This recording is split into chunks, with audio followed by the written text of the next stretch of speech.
Hello বন্ধুরা, তো কেমন আছো সবাই? আজ নিয়ে এসেছি মিক্সড ভেজিটেবল রেসিপি। তো দেখতে থাকুন আমার রেসিপি।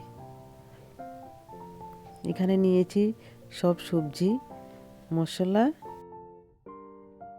নারকেল বাটা, আদা কাঁচা লঙ্কা বাটা, কাজু বাদাম পোস্ত বাটা, কিশমিশ, আর এখানে পনির আর তেল নিয়েছি।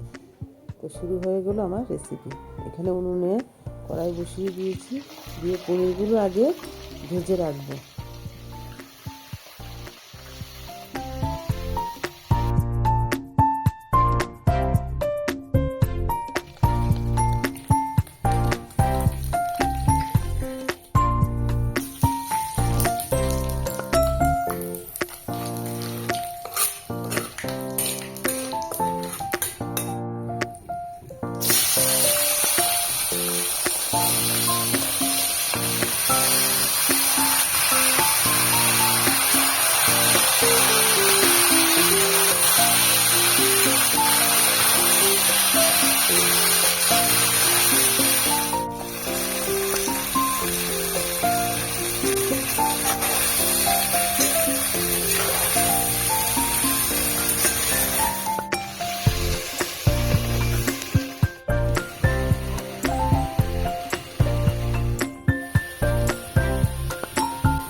দেখুন আমার রান্না কমপ্লিট হয়ে গেছে।